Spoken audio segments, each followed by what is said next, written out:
G'day fellas and welcome to a casted game of Age of Empires 4. Today we are once again on Enlightened Horizon and it looks like players are starting to work out exactly the best way to open up on this map as we once again see a player moving out towards the merchant camp, going to be dropping down a racks right next to it, following up with a house. Do we have that on the other side of the map? Indeed we do. Have a look at this. These guys are mirroring each other very well here. Ladies and gentlemen, welcome to a caster game. A pleasure to have your company here for this EGC TV event. This is the Elite Classic. Let's get into it and introduce our players.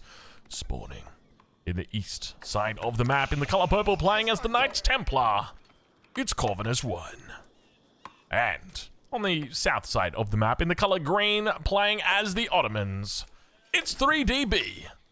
Ladies and gentlemen, welcome to a caster game. A pleasure to have your company here today. If you're enjoying this Age of Empires 4 content as much as I am enjoying casting it and seeing all these strategies, I encourage you, go ahead, leave a like down below. It really helps out the traction of the videos. And let's get into it and talk a little bit about why we are seeing what we're seeing. Well, it all comes down to this point of interest, this little merchant camp that is always going to be spawning outside your base.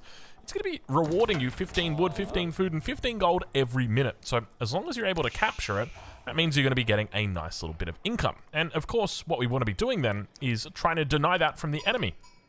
They're of course going to be looking to do the same thing, which is exactly what we've seen happen over the other side of the map, as Corvinus 1 has also captured his merchant camp and has immediately started gathering wood out here. He's only got a handful of vills at the moment, and quite a bit of them are gathering up wood. But for so far, what we've witnessed is a bit of a meta shift on this map. This is one of the things that naturally happens as tournaments come along, and this is part of the reason why I think tournaments are so important, because as soon as you put money on the line, players really start looking to what's the word that I'm looking for? They really look to explore, they look to innovate. That's the word I was looking for. And already we can see some very interesting innovations coming out. So Spearmen moving towards the north of the map. Have a look how many units are actually out here as well. B got quite a few spears already, up to 4 now. And both players are going to be looking to try and siege down these wolf dens, because this is going to be rewarding them 150 gold if they're able to get that last hit on. And you can see outnumbered right now. Corvinus 1's going to have to make his way towards the north. You can see those spears going to be tailing him. Is of course going to be looking to try and get out even more units. I'm curious to see if he I want to see whether or not we get a second barracks or something thrown down by one of these players eventually.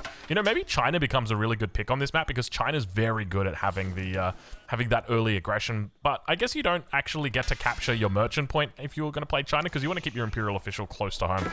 But we'll have to wait and see how that plays out. For the moment, though, a lot of Spearmen here for B early on in this game. So he's going to be looking to take down these wolf dens, collect that 150 gold if he can get that den burning. But of course, Corvinus 1 ain't going to allow it. He's also got quite a few villagers working towards the resources that are needed to get these spearmen out. So I'm excited for this matchup, and I'm curious to see exactly where it goes from here. But I suspect for the moment, it's probably an arms race at this point, or I guess you could say a spears race, because we've got ourselves quite a few spears on the map here. So I guess you could look to try and age up and then get archers out. That could be an option for you, but I think just adding in more and more spearmen just makes the most sense in a game like this. But already we can see Corvinus 1 losing quite a bit of health on one of these spearmen.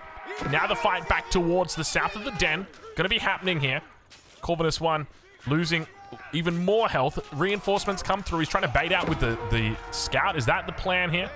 He's got a little bit of a charge that he's going to have to deal with there. Numbers not looking the best for him. Quite a lot of low health spears in here. Good micro from both of them. At the end of the day, though, it looks like the numbers still in favor slightly of 3DB. Spearmen doing work back over on the other side. You can see it's an absolute massacre. Welcome, ladies and gentlemen, to a wonderful game that we have got right here. The scout went down in all of that. Where is the scout for B? The scout for B is still out on the map, I suspect. Yeah, he's heading back to base right now. So these guys are really investing quite heavily. Do we start to see a point where people bring like an outpost out over here? Probably not, because then you just attack the villager with the spears. Are we going to start seeing a second racks get thrown down? I mean, neither of these players are even on gold yet. Have a look at this. Neither player on gold. Both on 152 gold, though, which is getting generated from that merchant camp. So that's how they're going to age up. That's actually quite funny when you think about it. You can see that B's got plenty of resources in the bank. It's just the gold that he hasn't actually gathered yet. So I think really, like, trying to stick to spamming spears makes a lot of sense here. They are really fighting tooth and nail, head and tooth. They're fighting pretty hard over this one, so it's a fun little thing that we get to witness here, the fighting over this. And I guess probably not something the devs expected when they put these down initially, but obviously they'll be able to go back to the drawing board, rebalance this, retest it, go, okay, well, are these in a, do we want to spawn these in at 6 minutes instead? Because, like, as an example with the Ronin camp, this one doesn't actually start arriving on the Ronin number. Oh, this is an interesting point. Ottomans, what has he gone for? He's gone for the Imams. Okay, so he's going to bring the Imams out and start healing. But yeah, it's one of those things where it's like, like they've thought about it with regard to the Ronin, but they just hadn't thought about it yet with regard to the Wolf Den. And so because of that, you can see the wolves have now spawned at the Wolf Den. These spawn naturally at a certain time. I think it's at 5 minutes. Whereas... And look at the amount of damage that's been done already on that wolf den. Now, naturally, these wolves will also spawn if a certain amount of damage is met on that threshold. And you can see here, instead of actually going after the enemy units, he's going to try and get it. It looks like Corvinus 1 was the one who managed to secure it there. That was because we were watching the perspective of B. We didn't see any gold come up for him. The burn or the ignition did happen. And because of that, we know that it is going to be going over to him, Corvinus 1. So he's picked up that extra gold. You can see it all in the bank rack there. We're right on board with him as the Saharan Trade Network comes up. Let's check in on the side of Corvinus and see how he's doing. And it's going to be the Kingdom of France. Okay, so I suspect at this point B is just going to head back over towards his own and look to try and take out his own wolf den. You can see there's quite a few wolves over here though, already at 4, and these guys do quite a bit more damage than your standard wolf. The Imam's going to come in and help to reinforce this position. Is he trying to kite them out over to the edge to pick them off one by one? Is that the gameplay? I like it. So first Vizier point is now through. So does B now go into a castle age? I would suspect he probably goes, like, you've already got the Imams, right? It feels like it makes sense to go into the castle age. He's got the healing out, so he's able to keep everything alive. So should be able to clean up the wolf den without too much trouble. We'll check in and see how things are going. You can see all of the healing that's coming off. Keep in mind he's got that AoE healing, which is also helping him out. Corvinus now with the age up, obviously Kingdom of France for him. We'll check in and see how the play is. He's going to be going straight into Safe Passage. Does he look to follow that up? I think he's going to look to follow that up immediately. I think technically you want to go 2 villages and then follow it up, but you can see he's actually got an idle TC right now. There's no actual point to having Sanctuary immediately after Safe Passage. Just simply because you're not going to get another Pilgrim out for at least like another 60 seconds or another 50 seconds technically. Anyway, that was a lot of action, ladies and gentlemen. Probably the most action-packed early game we've seen in quite some time. This is the most action you'll see on a land map. On a water map, you can get quite a bit of action in the early game as well.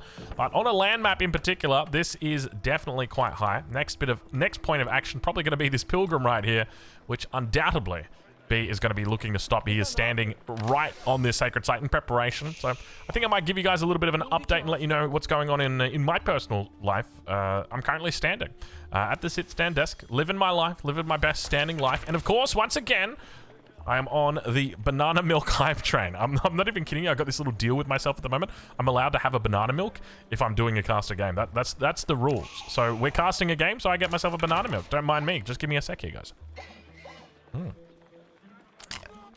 Delicious. Delicious banana milk. Okay, Spearmen gonna be counted here as the meta comes out. That's not a real meta. That is a meta that's come from like a military school or something right there.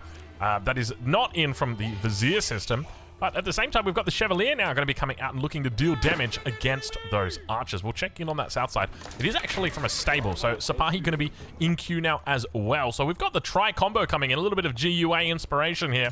Anybody wondering what GUA is? That is give you anxiety. A man who does not give me anxiety, he gives me pleasure, because it is always a pleasure to watch that guy. But unfortunately, he's not here today, not at this event. I don't think he actually threw his hat in the ring, probably busy with IRL stuff. That guy's always got a lot going on.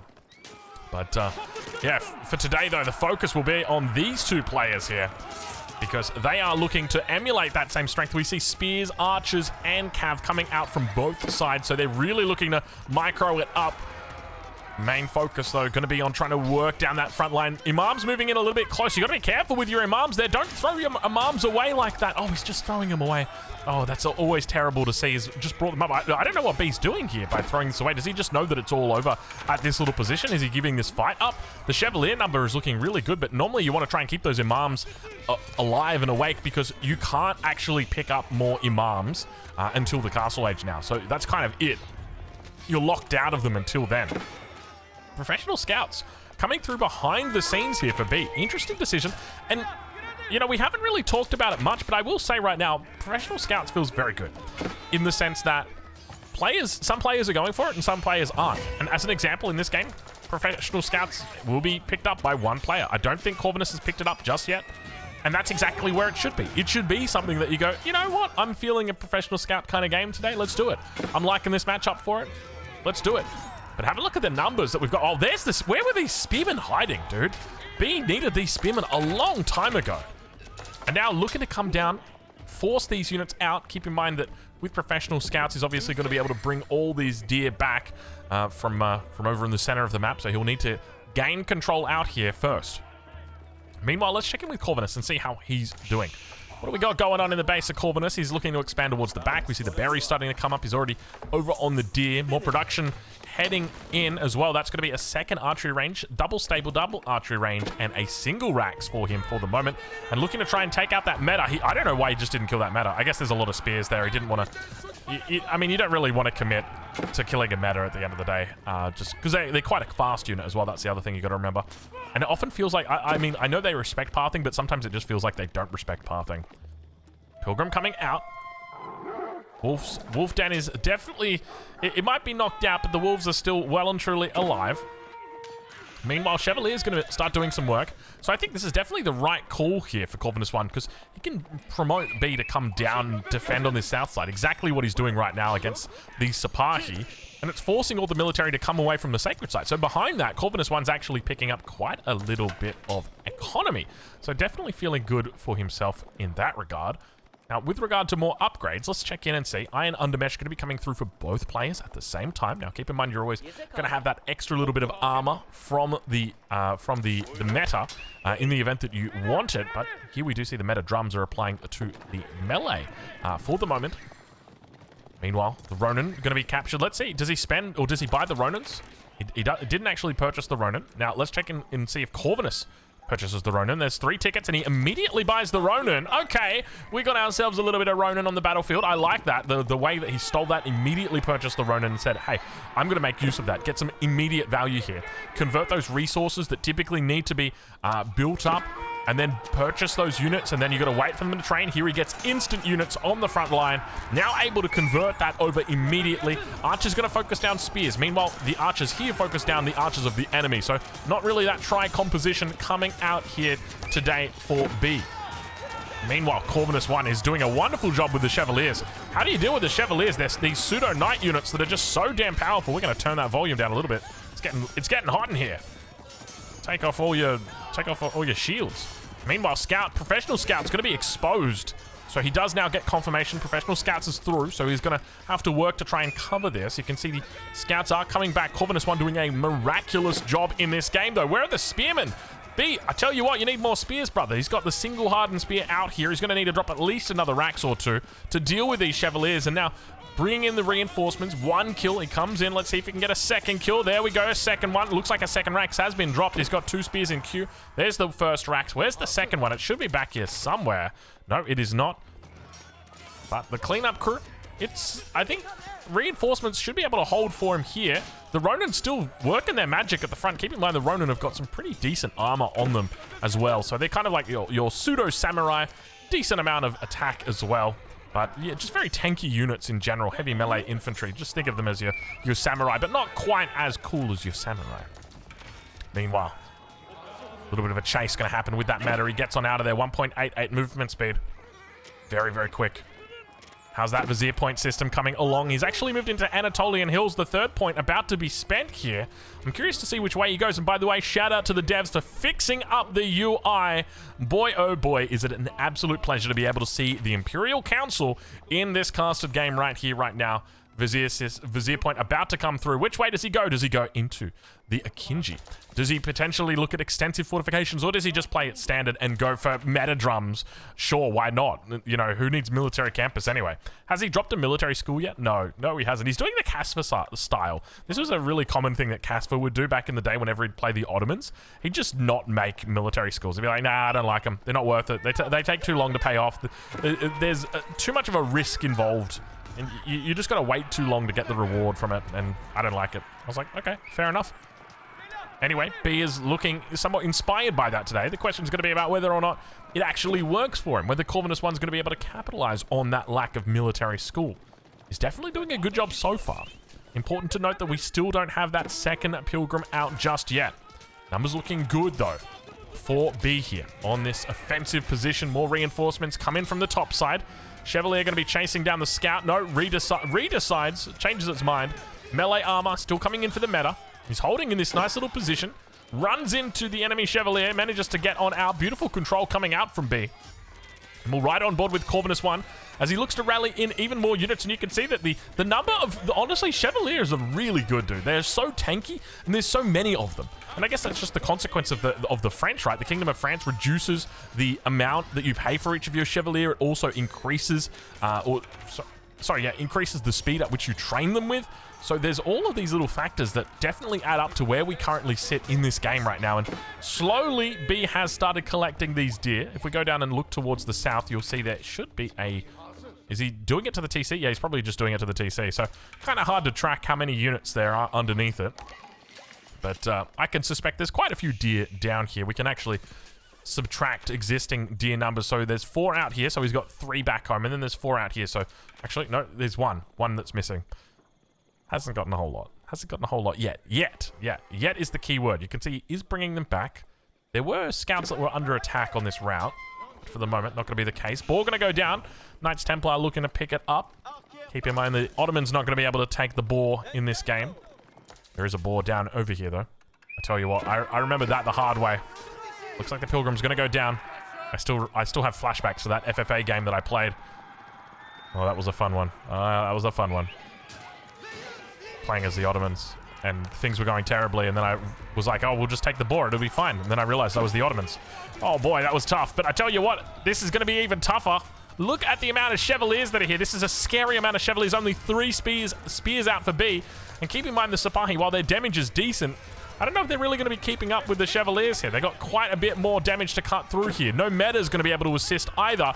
You can see the numbers are looking more and more scary by the minute, because now he's on the wrong side of the world. He's going to have to run through these Chevaliers, and they exactly know it. They move straight on top of all these units and work their magic. Scout slowly going around the edges here. 17 minutes into this game, and we are absolutely action-packed. This is crazy, the amount of action that we are getting here. And by the way, if you want to see this kind of action live, make sure you check it out this weekend. EGC TV, 15 GMT. It is happening this week, and the Elite Classic number 3 is going to be live over on Twitch TV. I'll leave a link in the description to where you can watch it live, so make sure you go check it out. Leave him a follow, and, you know, even if it's a Tuesday or a Wednesday, still leave the follow, then come back and check him out on the weekend. You know, get that email notification, go, oh, EGC's live. Let's go watch some competitive AoE 4 games. Let's go watch the best in the world, the best in the business, as the Angevin Empire is coming through for Corvinus. Sorry, I don't know why my inner Scandinavian just came out there. I don't think the Angevin Empire is anything to do with Scandinavians. Sorry. It's sometimes it just comes out. Let's have a little bit of a drink of banana milk and see how we go from that. We can switch it over to income per minute. Why not? I'll let you guys have a look at the income per minute for a bit. That's good banana milk. And of course I'm using a straw. Why wouldn't I use the straw? How else am I going to get the milk out? It's banana milk. Okay, let's talk milk tier list, okay? Number 1, pasteurized, because it is pasteurized. That's going to be S tier. Angevin Empire is through. Let's talk a little bit about bonuses. What do we got? Number 1, Angevin, you've got access to the heavy spearmen. Of course, we're always going to be looking forward to seeing heavy spearmen on the map. Though my mind's changed recently with just how powerful they are. Not as fanatical as I once was about the heavy spearmen. In addition to that, you've also got a little bit of a buff to your... Sorry, that was probably quite a bit of a pulsive right there. You've got a bit of a buff to your fortresses. They get a nice little HP buff, a little bit of extra health, which is always welcome. Your docks also get a little bit of a buff, which is, sure, why not? Veterancy now coming through for the Chevaliers. Veterancy also coming through for the Archers. So you've got to be cautious about taking a fight now, but it looks like he's going to double down on the Feudal Age and just commit to it. He outnumbers the enemy quite a decent amount here. Archers also not in one-shot distance, I don't think, on these spears, and they need to be. So probably just going to be getting rid of the archers. Yeah, I think he's just going to be letting the archers go the way of the dodo. No, he's still going to try and fight this. Probably not a good fight here from Corvinus 1. I'm scratching my head thinking to myself, what's the angle here? What's he looking for? I mean, obviously it's like it's a 180 at the moment, but you know, how do you... Yeah, you just got to let him go. The trouble that he's got is that the archers can't one-shot the spears. And because the archers can't one-shot the spears, it means that the spears require 2 shots, evidently. And because of that, it's just going to take too long to actually kill them. And because of that, you just have to kind of abandon it. Heavy Spearmen coming through right now for Corvinus 1, looking to turn the tides of battle. He's got 9 of them out, somehow managed to just hide those bad boys in the back somewhere. They're slowly making their way out onto the field, these guys. Keep in mind, they are very slow. They are heavy units, so the archers aren't going to be able to counter them, and you can see just how tanky they are, surrounded by all this infantry, and slowly but steadily managing to take them out. Jeez, it took some time, but they got there in the end. Chevaliers now looking for villagers. Clean up their first 2 right there, back to back. Let's see how many more he can get. The number of Chevaliers here might continue to fall. Beautiful control from B to bring those Vills back up into the army. Only loses 3 in the end. Meanwhile, Heavy Spearmen numbers continue to improve, and at this point, I think you can pretty much just get away with spamming Heavy Spearmen, and I don't think there's too much that your opponent can actually do other than just kite you for forever, which is still definitely possible in this game. B still yet to look towards that next that next age. We can see at the moment he's stacking up quite a bit of gold, but at the end of the day, it's there's not a lot of food in there just yet. Chevaliers breaking through once again. Corvinus 1 trying to find a way into that economy.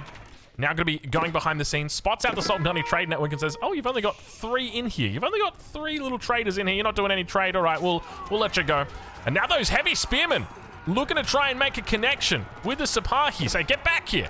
But you can see how slow they are. 1.12 movement speed. They're just, ooh, you come over here. My shield's so heavy. Sorry, I said heavy with a B because I'm making fun of my son.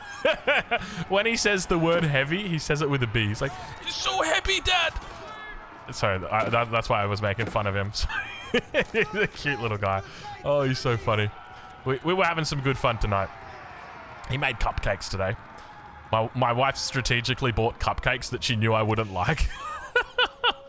I was going to call her a rude word, but I said, you know what? We'll just, instead of calling her a rude word, we'll just compliment her on you know, that was a 900 IQ move right there. It was like the cupcake flavor was like birthday cake flavor, and I was like, this is why would anybody want this for a flavor of a cupcake? She's like, so the parents don't eat it. Oh, okay, checkmate. Anyway, there you go. That's our little update. I mean, we're giving you the banana milk update. Now you get a little bit more. So Bahi towards the north side, going to be intercepting on the pilgrims. Should be able to find them both. Managed to find both of them before they get to hand in. So he'll be feeling very good about that little intercept. Of course, Corvinus 1 was attempting to get down the fortress. Age Up about to come through. Not going to be denied. Chevaliers, unfortunately, just a little bit too late. And even if they were, there was army here to deal with it. But the Age Up finally comes through. MIA going to be the way that he goes as well on that Age Up. So not looking to go into any Istanbul. I was going to say Istanbul Observatory. It's not. It's oh, that one is so hard to remember. It's 3 words. There's probably an Istanbul in there. I think there's an academy in there. Is it IIA? Something like that? It's not an easy one. Let's just put it that way. It's so rare. The council in Istanbul Council, Imperial Council. I think it's something like that. I think it's something like that. Dude, Heavy Spearmen just bullying right now. Look at this. Come back here. You think you're the real Spearman? No, I am the real Spearman. When I eventually catch you, I will absolutely stab you. That's what he's saying. I should be careful. YouTube's going to be like, hey, that is violence. You can't be saying that. It's 2025. You know, people are out here. People have got bodies. You got to be careful with that kind of thing. Archers now turn around. Still yet to pick up their veterancy. We can see it is on the way through as well as +2, and that should help him cut down on this. He's also probably looking for crossbows. Indeed, he is looking for crossbows. Look at the villagers, dude. The villagers just trying their best to stay alive in this game. He's told them all to go and build a lumber camp. This is actually quite smart. It means they'll all hand in. They don't have to go to the TC to do that. As long as they're all able to get around, you can see he's now going to hand them all in. Wonderful. And that way, he's able to get the food. He's able to get the wood. But It looks like for the most part, he's able to defend here. The Archer's actually doing a pretty decent job with regard to the DPS against these heavy spearmen. So, you know, we're talking about the fact that there was really nothing that he could do in this situation. Where, you know, that's a scary amount. The Vils are on the run. This is the real problem right here. The villagers are on the run. The villagers aren't working, and because of that, economy is not working. He's effectively got 25 villagers. And now the heavy spearmen. I mean, the heavy spearmen have just been the bulk of brute force the Corvinus one has had in this game. They've just been chasing down every last bit of army. And because of that, it's very difficult to, like, how do you possibly deal with this now? You need crossbows, you need the next game. That is going to be it, ladies and gentlemen. We leave it there. Corvinus 1 is the victor today through the heavy spearman spam. Coming out absolutely beautifully. Ladies and gentlemen, make sure you go check him out this week and Saturday, Sunday, 15 GMT over on EGC TV. I've been Aussie Drongo. Thank you for watching.